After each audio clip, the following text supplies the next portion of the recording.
Jai Hind everyone. Today we will discuss the French Revolution, liberty, equality and fraternity.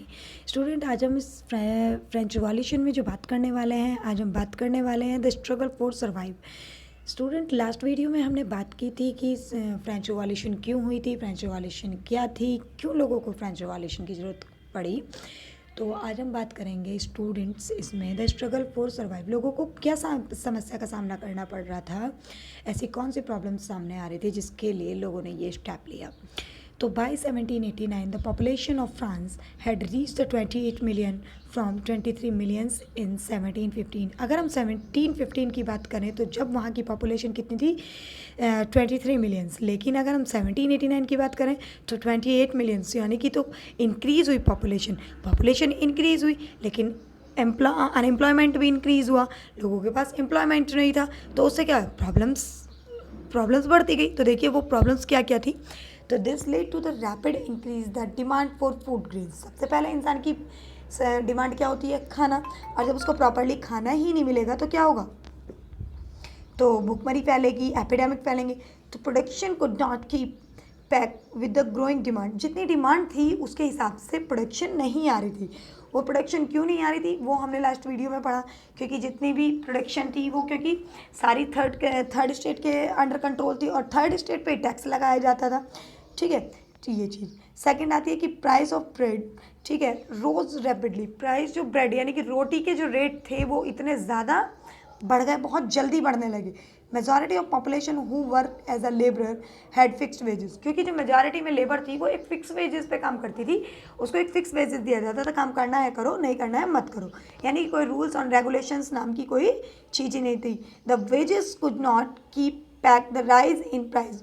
और जिसकी वजह से वो लोग अपने ना तो वेजेस तो बढ़ा नहीं सकते थे, लेकिन जो प्राइस जो फसल वो लोग खरीदते थे, जो सेकंड और फर्स्ट स्टेट के लोग उनकी फसल को खरीदते थे, वो अपनी जो प्रोडक्शन था उस पर पैसे बढ़ा देते थे.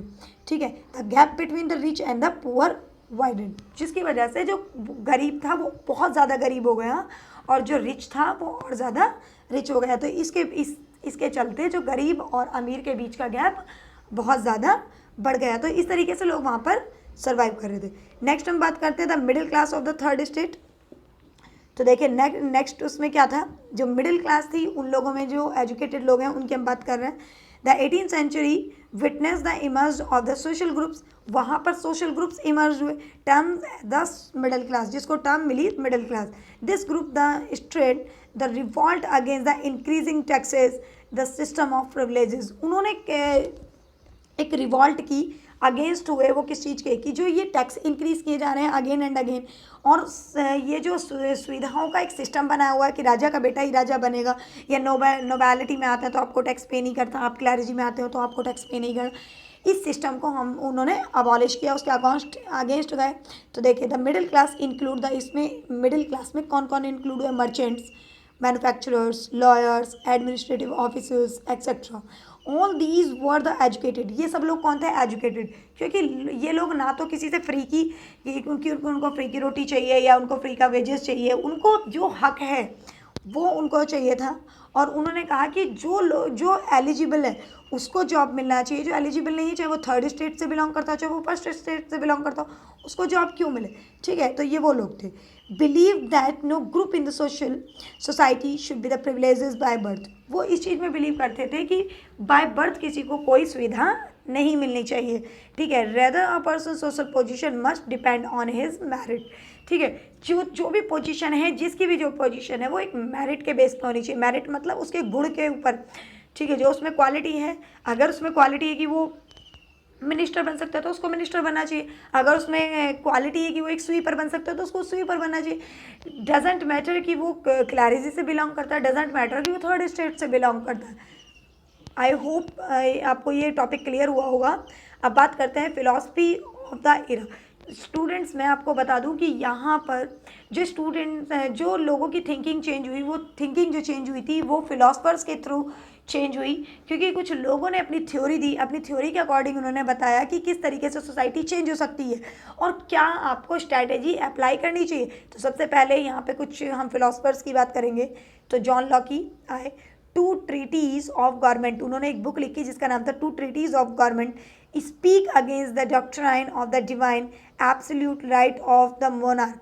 उन्होंने इस चीज़ को क्या किया, इस चीज़ के बारे में बोला कि जो ये राइट ऑफ मोनार्क है, यानी कि जो अधिकार है वो मोनार्क है, यानी कि राजा का अधिकार है, ठीक है, उस चीज़ को उन्होंने क्या किया, उन्होंने उसके विरोध में गए कि ठीक है कि जो राजा ने, अगर आप एक बार राजा बन गए तो आप ही की सारी बातें मानी जाएंगी, चाहे आप गलत कर रहे हो सही कर रहे हो। तो इस चीज़ के बारे में उन्होंने उनके अगेंस्ट जाके लिखा। नेक्स्ट जो हुए हमारे जॉन जैकी रेस्यू, तो द सोशल कॉन्टेक्स्ट, उन्होंने एक बुक लिखी propose a form of the government. उन्होंने गवर्नमेंट के सामने एक प्रपोजल रखा कि based on the social contract between the people and their representative, कि जो गवर्नमेंट होनी चाहिए वो किस किस के बीच में होनी चाहिए, वो पीपल और रिप्रेजेंटेटिव। जैसे हम हैं, हम 18 ईयर अगर क्रॉस कर लेते तो हमारे पास वोटिंग राइट होता है और हम अपना रिप्रेजेंटेटिव चूज़ करते हैं।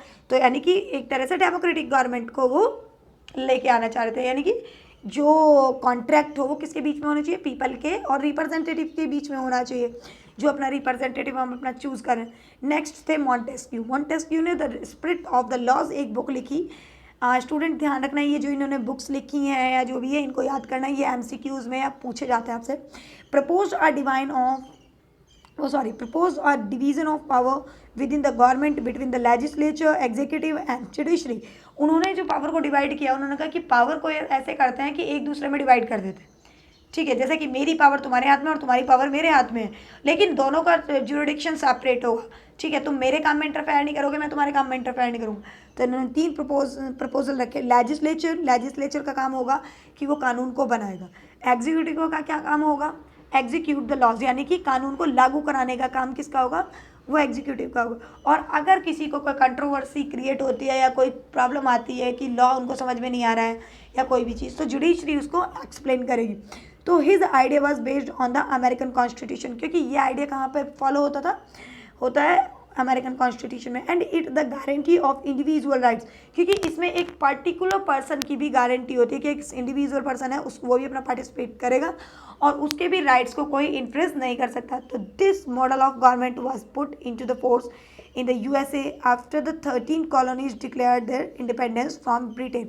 हम लोगों ने स्टार्टिंग में पढ़ा था कि फ्रांस को 13 कॉलोनीज़ को जो इंडिपेंडेंट कराया तो उसमें ब्रिटेन ने उसकी हेल्प की थी। तो वहीं से ये आइडिया भी लिया गया, वहीं से ये कंसेप्ट लिया गया लेजिस्लेचर, एग्जीक्यूटिव और जुडिशरी का, ठीक है। तो ये फिलॉसफी ऑफ इरा था जो लोगों के माइंड में, लोगों को एक तरह से चॉइस दी गई कि इस तरीके की गवर्नमेंट रख सकते हैं, इस तरीके की गवर्नमेंट हम रख सकते हैं, इस तरीके की पॉलिसीज़ को हम फॉलो कर सकते हैं, ठीक है। अब उसके बाद है calling of the state general. अब इसमें क्या होता है, the king attempt to solve the financial crisis. अब स्टेट जनरल जो जिस टाइम जैसी मीटिंग उसकी होती थी तो उसने अपने क्या किया, उसने एक मीटिंग बुलाई। अब उसमें क्या किया कि क्योंकि उसके सामने क्या प्रॉब्लम्स आ रही, फाइनेंशियल प्रॉब्लम आ रही थी, तो उन फाइनेंशियल प्रॉब्लम को दूर करने के लिए उसने क्या किया, तो the king attempt to solve the financial crisis the removing some of the nobles tax exemptions. However the nobility saw themselves as the special with better blood, the entitled to all the classes privileges।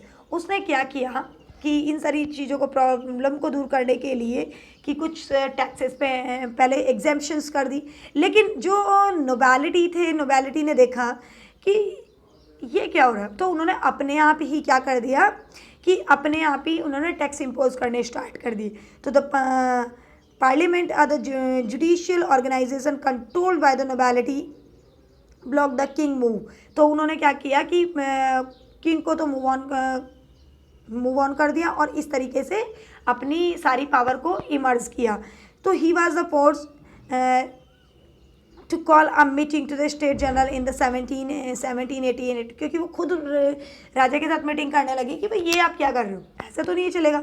तो इन सारी चीज़ों की बात हो रही थी। अब देखिए the meeting of the state general में 5 1789, तो ये वही जगह है जहाँ पर मीटिंग की गई 1789 में, ठीक है। अब इस मीटिंग में होता क्या है, तो देखिए meeting of the state general the vote by the head और बाय ऑर्डर। देखो जो ऊपर पहले किंग की मीटिंग बुलाई गई, ठीक है। देखिए जैसे हमने देखा कि यहाँ पे मीटिंग बुलाई गई कि calling of the state general, तो calling of the state general के थ्रू ये सारी चीज़ें हुई। उसके बाद मतलब कहाँ पर मीटिंग हुई, उसके बाद हम देखते हैं कि meeting of the state general to vote the head और by order the delegates of the third state instead the three state the meet together that vote be the taken by head rather than by order।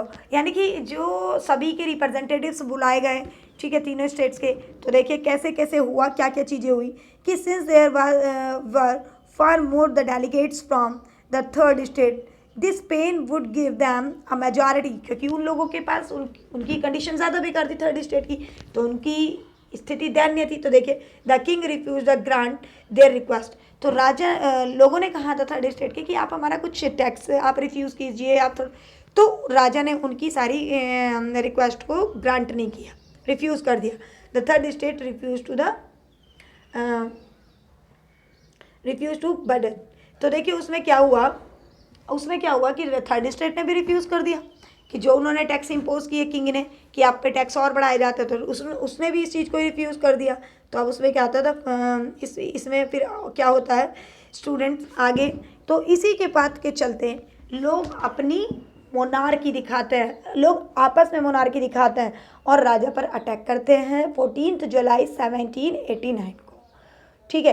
तो इसी तरीके से French revolution start हुआ, क्योंकि लोगों ने पहले कोशिश की कि किसी तरीके से रिक्वेस्ट से हमारा जो किंग है वो हमारी बात को मान जाए, नोबिलिटी हमारी बात को मान जाए, क्लैरिटी हमारी बात को मान जाए, लेकिन नो, इस तरीके का ऐसा कुछ भी नहीं हुआ। तो नेक्स्ट वीडियो में हम देखेंगे कि किस तरीके से